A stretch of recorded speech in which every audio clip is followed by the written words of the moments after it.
What's up, everyone? My name is Ethan. Welcome to Splash City. If you're new, don't forget to subscribe, and let's get into it. So today, we're continuing our offseason preview series with a look at the Chicago Bulls, who have a lot of pressure on them this next year because they were a little disappointing this season after they made their trade for Nikola Vucevic at the trade deadline this year. So they were a little disappointing, ended up not making the play-in tournament, and were just pretty unsuccessful overall. So the Bulls have a lot of pressure because Zach LaVine's going to be entering free agency next summer. So let's kind of talk about Chicago and what they have to do this year to, not only try to make the playoffs, but convince Zach LaVine to stay.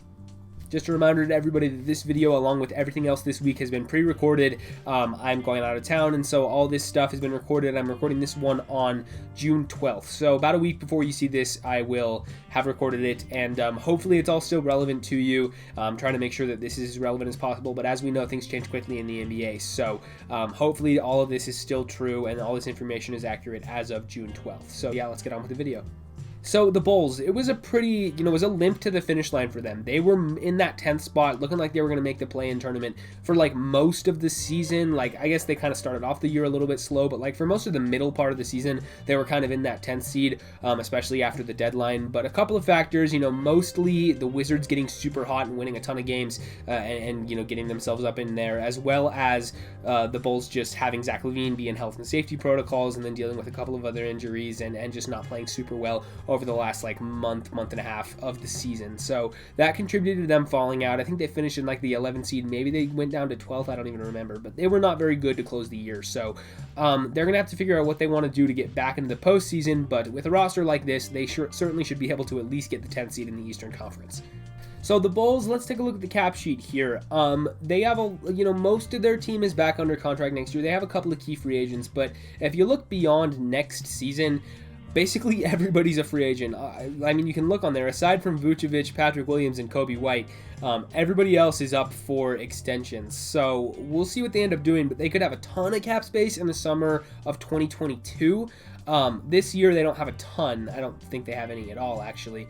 But the following year they're going to have a ton of cap space. Obviously, you would assume Zach LaVine's extension would be, eating up part of that. But even then, they'll have the option to add somebody. So we'll see what they do there. But that's going to kind of be the theme for them this year, is making, not only being competitive, but making sure they're an attractive destination for some free agents that summer. Because if they're playing well and you can convince LaVine and Vucevic to stick around, you can add a third piece to that. The team could end up being pretty good, and there's a lot of good free agents that summer. So maybe the Bulls could add somebody big, and it's also a big market. Chicago hasn't been good, really since Michael Jordan retired, but, it is a big market. Chicago's a very big city, and a lot of people kind of regard them as one of the sleeping giants in the NBA because they are such an attractive market. They just haven't been good in so long that it hasn't really mattered. But this, next summer could potentially be a turning point for them as a franchise. So they have to prove it this year, right? They have to prove it this year that they're able to be competitive and try to sign some players in free agency next year. But they're going to have to prove that before, if you know what I'm saying.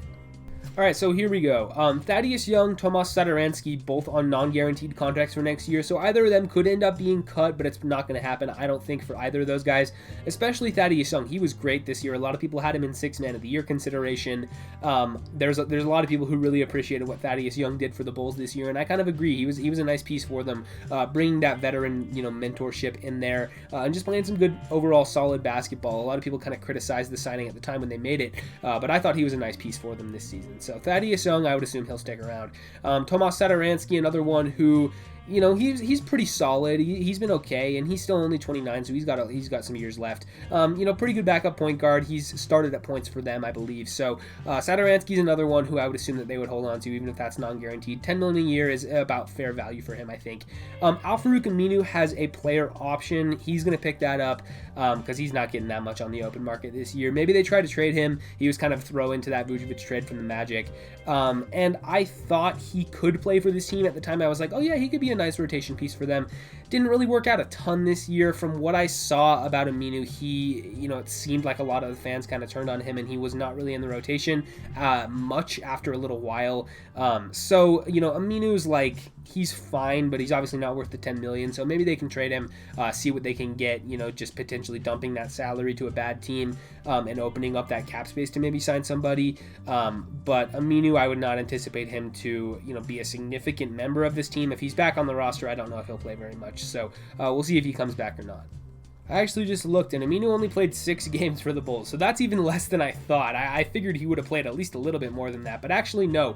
I was kind of watching them a lot like after the Vucevic trade went through, and he was playing in like those first couple of games after the trade happened, after the deadline, but he fell off hard after that. So yeah, I would not expect him to be back in the rotation. If you can't trade him, that's fine, but yeah, I would attempt to trade that contract away. Felicio is finally coming off the books. A lot of people have beef with Felicio because he robbed the Bulls blind. Got that bag a couple of years ago, signed a big contract, and never lived up to the value, not even close. So Felicio is going to go play overseas somewhere, or maybe just retire from basketball, because he's set for life with that contract that he signed, and he just is not good at all and has not played very much for the Bulls over the length of this contract. So finally, Felicio is off the books. Bulls fans rejoice. Moving on down, Lauri Markkanen going to be a restricted free agent. This is going to be a fun one because who knows how much he's going to get. Markkanen was a guy who was pretty solid early on in his career. His first like two and a half seasons were pretty good, and then he went through a significant slump in his third year and was not very good this past season.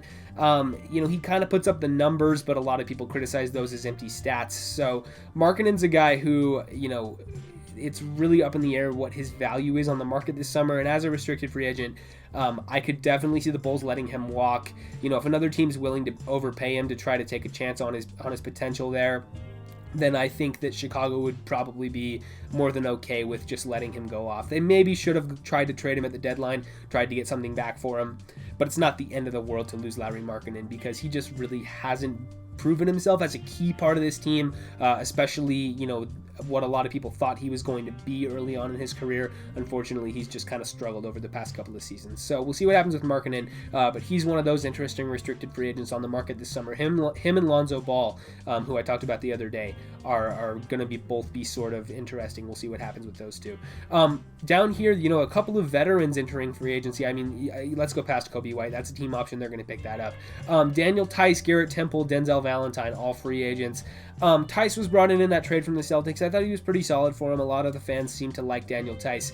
So I would be interested in bringing him back if I was the Bulls. I think he's a good backup center option. A lot of people the narrative on Tice was that he was miscast as a starter with the Celtics. He shouldn't have been the starter, but as a backup, he's pretty good. And so he can back up Vucevic here. And I think Tice is a guy who I would want to bring back if I was Chicago. Garrett Temple is another one. He was a pretty significant piece to this team. Now he is 35, getting older, but maybe you re-sign him to another one-year deal if he's willing to come back on the minimum, or maybe he wants to go chase a ring on an actual contender. But I'd be interested in bringing Temple back as well. He was a pretty significant role for them this season. Denzel Valentine, I think a lot of people are willing to let him go. He's missed some time with injury, and hasn't been that great since he's been on the Bulls. The lasting memory of him this season is going to be like launching that super deep three when they were like down 3 with 40 seconds left or something like that. I think you'll know the game that I'm talking about, where he just took a shot that he shouldn't have been taking. He thought he was Steph Curry, and he's not. So I think they're going to probably let Denzel Valentine go after this one. Troy Brown Jr. is, I believe, going to be up for an extension with the team. He was brought in from the Wizards in that 3-team deal. Thought he played pretty well. He wasn't getting a ton of opportunity with Washington, but Chicago let him play a little bit, and I thought he showed something. Really versatile, switchable defensive player, can kind of do everything Swiss Army knife type of guy. Not really excelling at any one thing, but I do think he's a pretty overall solid basketball player, and he's still only 21. You kind of give up on these guys too early. He was first round pick a couple of years ago and only 21 years old. So Troy Brown is a guy who I would maybe want to extend. He's not going to be a free agent this offseason, obviously, but you can sign him to an extension now. So we'll see what happens with Troy Brown. Ryan Arcidiacono has a team option there for $3 million. I would probably pick that one up. He's 27 years old. He's an okay backup there. I think he can still play a little bit. And for only $3 million, I think it's probably worth it to bring Arcidiacono back. So I would pick up that option there. Javonte Green's going to be a free agent. I don't know if they really care about him. He was kind of a throw into that 3-team trade with Washington and Boston there. He's fine, but nothing exceptional. I'd rather give the roster spot to somebody with a little more potential, or maybe a veteran who can contribute a little bit more. So other than that, and then Devon Dotson, Adam Makoka, both on 2-way deals, neither of those really matter too much. I wouldn't worry about it. So as far as needs in free agency, I would go out and try to get another wing, maybe a point guard that you can rely on a little bit more to distribute the ball than Kobe White. Whether or not you're going to have that guard in the starting lineup and bring White off the bench, or bring this guard off the bench, a more distributing assist pass focused guard than Kobe White, I think that would go a long way for this team. Setting up LaVine, setting up Vucevic, because Kobe White is not a true point guard. If you've watched him play, he doesn't really pass the ball as much as he probably should. Only average, 4.8 assists, 5 assists almost. So not super awesome there. Kobe White's a scorer, and he's a talented scorer, but he's not a great distributor. So if you can get somebody who can really, help the stars get in position to score, I would look for a more true point guard that can kind of lead this offense. I think that's what a lot of Bulls fans are clamoring for as well. At least that's what I've heard. So I agree with that, and I would get a point guard out there that could maybe distribute the ball a little bit better. Also, maybe just more wings. You've got, if you bring Garrett Temple back and you've got Patrick Williams on the wing, and then you can, whoever else is in there, whether that's Thaddeus Young, I guess, Satoransky can play those wing minutes a little bit. So you bring in somebody with a little more size, I guess, some defensive 3-and-D type player. I mean, maybe Troy Brown can be that for you if he plays more consistently. But just some more veterans in there, and see what happens with that. But if I was Chicago, I would definitely go out and try to get some more experience on those wing positions, and then obviously signing that backup point guard, or maybe that's going to be a starter over Kobe White. Who knows, right?